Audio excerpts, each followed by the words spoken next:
시사야.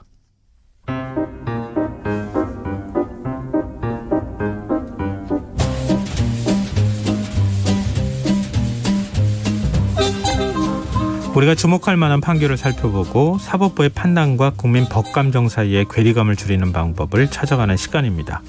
슬기로운 법률생활, 김선욱 변호사와 함께하겠습니다. 안녕하세요. 안녕하세요. 네. 최근에 굉장히 의미 있는 판결이 나왔어요. 예, 많은 맞습니다. 분들이 관심을 또 갖기도 했었고요. 법원이 지난 3월 고인이 된 변희수 하사가 군인 신분을 회복할 수 있도록 하는 그런 취지의 판결을 내렸어요. 네. 이번 판결 어떻게 보셨는지 궁금해요. 여러 이제 시각이 존재하는 걸로 알고 있는데요. 네. 이게 뭐 성소수자에 대한 어떤 그 사회적 차별을 시정할 수 있는 계기가 됐다고 보는 판결도, 그러니까 그렇게 보는 시각도 있는데, 네. 어떻게 보면 그 법원은 그 해당 법률 조항을 그 최대한 그 있는 그대로 해석을 해서 그 법 조항에 맞게 이렇게 판결을 했다고도 볼 수가 있습니다. 그거는 이제 제가 또 나중에 또 말씀드리는데요. 예. 기본적으로 이제 뭐 성소수자, 그러니까 트랜스젠더가 이제 군에서 이제 복무를 할 수 있는가, 네. 그것이 이제 적당한가에 대한 그 여러 가지 이제 어떻게 보면 이 판결이 그 여러 가지 이제 입법적으로 개선할 부분들을 더욱더 이제 문제 제기를 하는 판결이 아닐까라고 저는 생각을 합니다. 예. 그런 면에서 사실 법원은 좀 뭐랄까요? 나쁘게 말하면 고리타분하잖아요. 왜냐하면 그런 기존의 이미지가 틀에서 있죠. 벗어나지 않으려고 하잖아요. 그렇죠. 기존의 뭐 법과 판례 해석에서 벗어나지 않는 것이 네. 원칙이죠. 근데 그거에서 좀 벗어나는 판결이었다 이렇게 평가해도 되는 거죠. 어떻게 보면 그렇게 볼 수 있죠. 소수자에 대한 어떤 그 다양한 시각을 열어주는 판결을 한 것이기 때문에 그런 의미에서 보면은 뭐 그렇게 평가할 수도 있습니다. 예.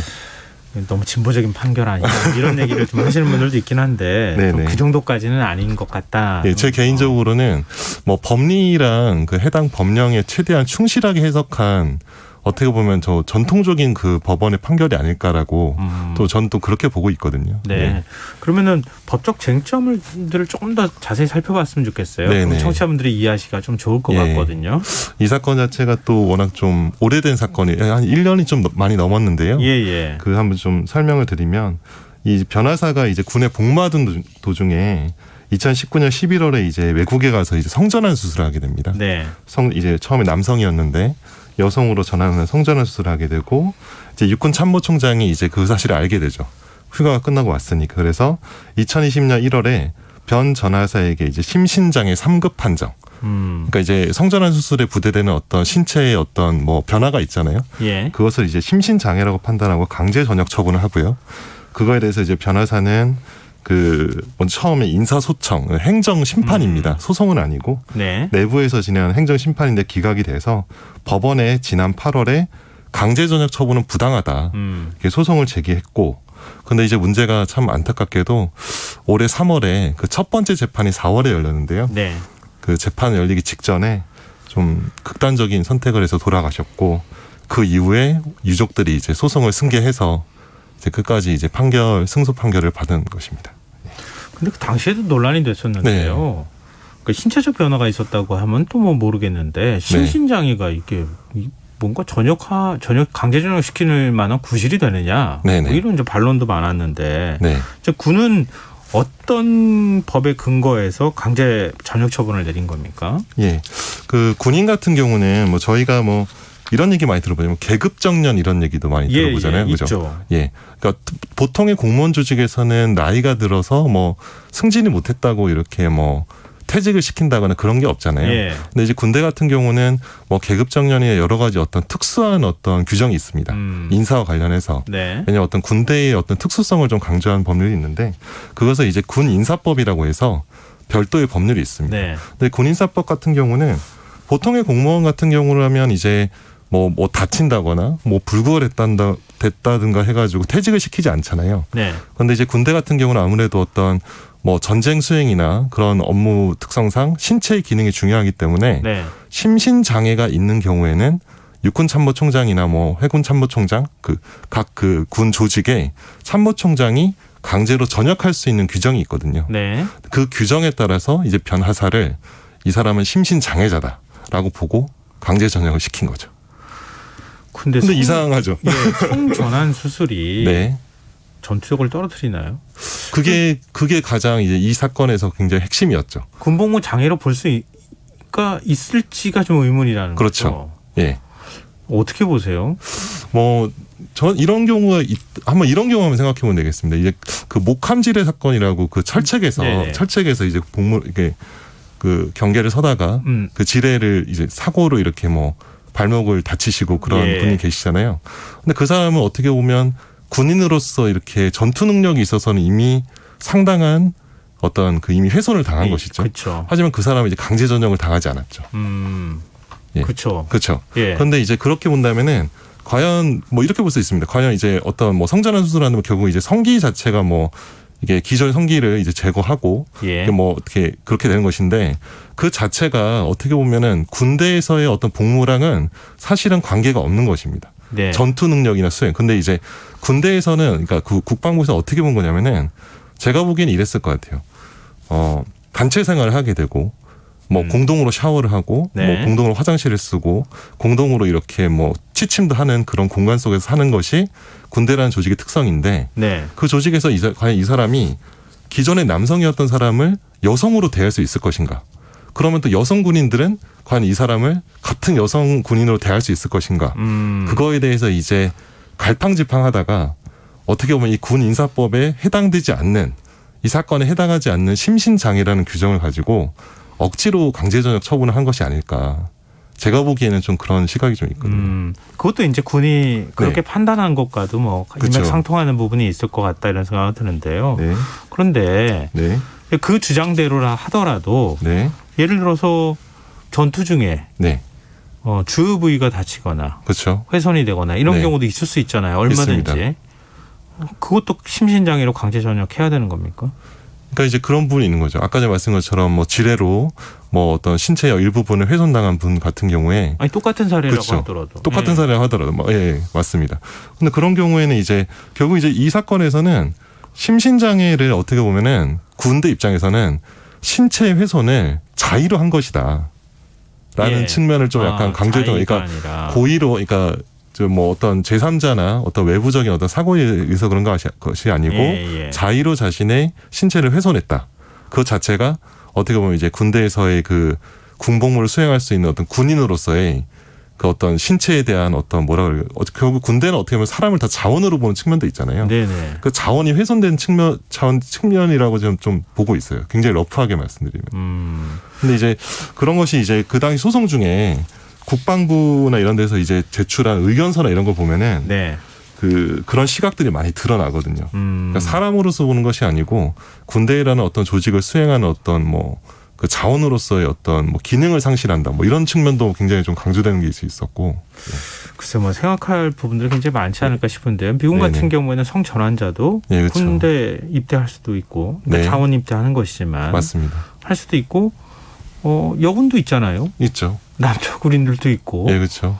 그러니까 다 할 수 있는 거 아닌가 이런 생각을 하시는 분들도 적지 않은데요. 일단 행정적인 절차에 관한 문제에 있어서 국가인권위원회가 강제 전역 처분은 부당하다. 취소하라 이렇게 권고까지 한 상황이었잖아요.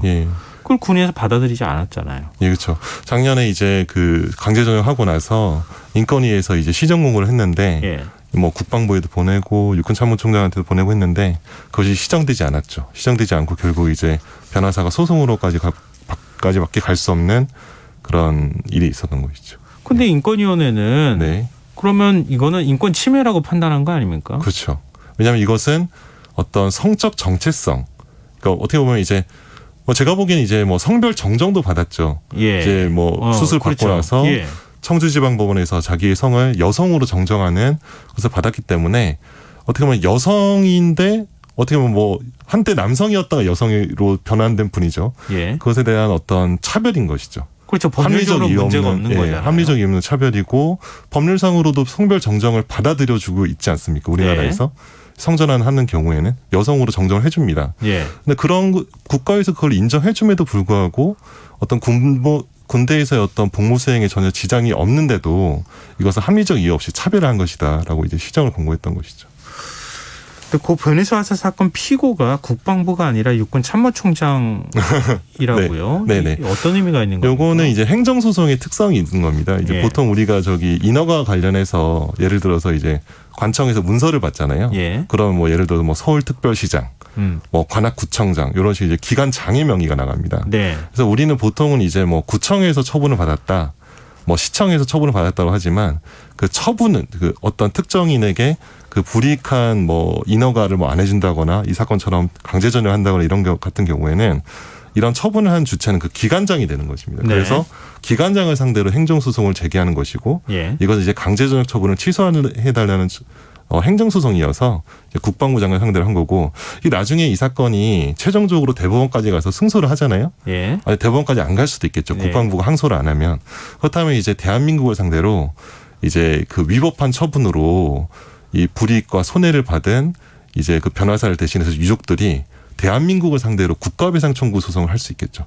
그때는 이제 정부를 상대로 소송하는 겁니다. 그러네요. 네네. 강제 전역 처분이 부당했기 때문에. 네, 그렇죠. 강제 뭐 부당한 처분으로 인해서 뭐 변호사가 또 슬픈 선택도 하고 그로 인해서 뭐 여러 가지 뭐 재산상 정신상의 손해가 있기 때문에 국가배상 청구를 할 수 있는 측면도 있습니다. 근데 뭐 앞서 법원의 판결은 좀 보수적인 판결에 속하는 것이다 이렇게 말씀을 해주셨지만, 근데 그래도 이번 이제 고 변희수 하사와 관련한 판결이 성소수자를 비롯해서 우리 사회에 좀 소외된 사람들에게 좀 희망을 걸게 만드는 그런 그 역할이나 기능을 할 수 있지 않을까요? 제가 뭐 이 사건 같은 경우는 이제 대전지방법원에 있는 행정부에서 이제 판결을 한 것입니다. 왜냐하면 이제 국방부가 이제 그러니까 육군참모총장이 아마 제가 알기로 그 계룡대 쪽 이제 대전 지역이 있었기 때문에 대전에서 소송을 제기한 것으로 아는데 결국 이제 뭐 판결 자체는 아니 이것이 어떻게 심신장애인가? 왜냐하면 변하사는 이미 여성으로서 바뀐 사람이고 여성으로서의 특징이 있는 상태에 있는 사람이 그 상태가 심신장애가 현재 됐다고 볼 수가 없다. 그래서 여성인 사람이, 그러니까 남성이 아닌 거죠. 이미 여성인 사람이고 어떠한 심신장애가 있느냐. 즉 군인사법의 심신장애가 아니다라고 이제 정통적으로 판결한 건데, 이 판결 자체에는 좀 의의가 있는 것이 판결 자체에 이제 워딩이나 이런 것들이 있어서 이 판결이 뭐 이제 여러 가지 이제 뭐 제도적으로 개선할 점을 이제 제시를 합니다. 그러니까 이거는 뭐 이번 우리 사건에서는 군인사법의 심신장애로 인해서 이 부분만 판단하고 뭐 여성을 전제로 해서 이 심신장애가 뭐 이렇게 강제전역한 이 사유가 부당하다고 판단했지만 여러 가지 이제 성소수자에 대한 차별 금지나 이런 부분은 이제 사회적으로 좀 이제 논의가 필요한 것이다라고 이제 제시를 하죠. 그 어떻게 보면 재판부에서 굉장히 많은 그런 고민이 있었던 것 같아요. 그럼 뭐 국방부 차원에서 과연 이렇게 트랜스젠더의 경우에 군복무가 가능할지 아닐지 이런 것들을 좀 조사하거나 연구하는 작업을 해야 되는 거 아니에요? 그래서 이 판결이 나오기 전에도 사실 강제 전역 처분이 나왔을 때 이미 뭐 해외 30개국 이상에서 제가 알기로 뭐 이스라엘 같은 경우도 뭐 성소수자가 이제 복무할 수 있다고 우리 굉장히 뭐 우리가 알고 있는 병영 국가 중에 하나잖아요. 많은 국민들이 다 군대 복무하고 그런 국가에서조차도 그 소수자의 어떤 복무에 대해서 차별하지 않는데 우리나라에서 과연 차별하는 것이 맞는 것인가라는 게 제기됐고, 이 판결 이후로 이제 국방부 장관이 소수자의 어떤 복무를 어떻게 하면 합리적으로 할 수 있는지에 대한 뭐 용역을 시행하겠다. 그래서 이거는 이제 어떻게 보면 이제 단초를 제공한 거죠. 이 판결이 사회 변화의 어떤 사회 제도의 변화를 이제 단초를 제공하고 의미 있는 판결인 것 같습니다. 근데 좀 안타까운 것은 지금 원고 측이라고 할 수 있는 고 변희수 하사가 이미 사망한 상태잖아요. 근데 사망하고 난 다음에 재판부가 선고를 했어요. 좀 더 빨리 할 수는 없었을까 하는 아쉬움을 많은 분들이 갖더라고요.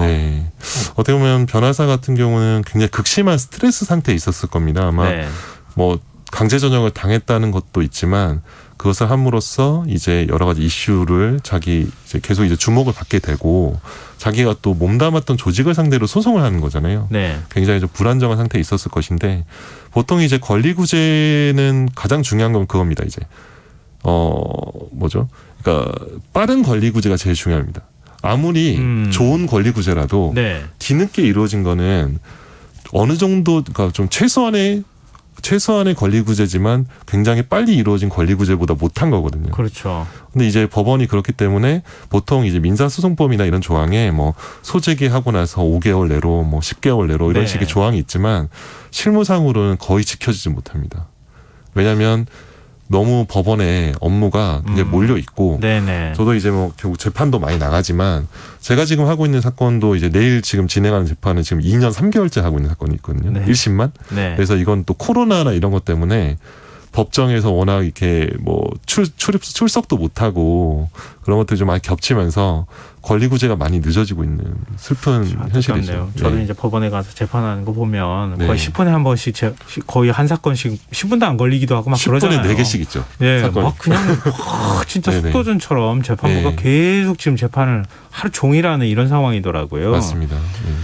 근데 그렇다 하더라도 좀 이런 사건 같은 경우에 좀 당겨서라도 네, 빨리 맞습니다. 좀 네. 구제든 아니든 간에 결정을 네네. 내줘야 네. 뭐 희망이든 네. 뭔가 이런 것들 때문에 고통받는 사람은 좀 적어지지 않을까 하는 아쉬움이 좀 드네요. 네. 근데 그나마 좀 다행스러운 점은 변희사사 유족들이 소송을 계속 이어나갈 수 있다고 하는 점이거든요. 이거는 좀 의미가 있지 않나요? 이게 간단하게 생각하면은 제가 누굴 상대로 이제 뭐 재산상의 소송을 이렇게 손해배상 청구를 한다고 가정하면은 네. 제가 죽더라도 예를 들어서 본인이 죽더라도 유족들이 그 손해배상 청구권을 상속받을 수 있거든요. 유족들이 이제 승계를 합니다. 소송을. 네. 승계해서 가해자를 상대로 여전히 소송을 할 수 있죠. 그런데 이제 어떤 신분상의 지위 같은 거는 상속이 안 됩니다. 왜냐하면 이 변호사 같은 경우는 이제 군인이었는데 유족들은 군인이 아니었잖아요. 네. 근데 이제 전역 처분을 취소해달라는 거는 자기가 하사로서의 지위를 회복해달라는 그런 것이기 때문에 네. 유족 어떻게 보면 하사가 이미 죽었기 때문에 예. 유족들은 어떻게 보면 관계가 없죠. 예. 그런데 이 법원에서는 굉장히 그 부분을 넓게 본 거죠. 이 소송을 이어나갈 수 있는 의미를 어떻게 뒀냐면 이미 변호사는 죽었고 뭐 자기가 판결을 한다고 하더라도 다시 돌아갈 수는 없죠. 네. 하지만 이 성소수자가 이제 계속해서 등장하게 되고 군대에서도 이제 전역 당할 수 있고 그런 앞으로의 여러 가지 위험성을 이렇게 감안해서 봤을 때 자기가 판결을 해서 이 부분에 대해서 명확한 판단을 해줘야 될 사법부의 어떤 판단을 보여줄 필요성이 있다. 네. 보고 어떤 소송을 이어갈 이익이 있다라고 판단한 거죠. 이거 굉장히 좀 제가 좀 행정법을 전공했는데 행정법적으로 네. 굉장히 좀 의미 있는 판결입니다. 이 부분은. 네. 그렇군요. 네.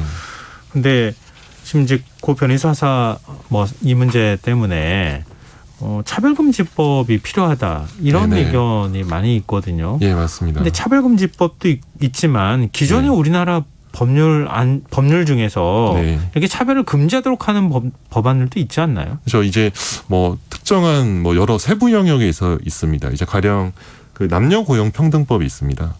네. 남녀고용평등법 같은 경우는 이제 모집과 채용에 있어서 남녀 차별을 금지합니다.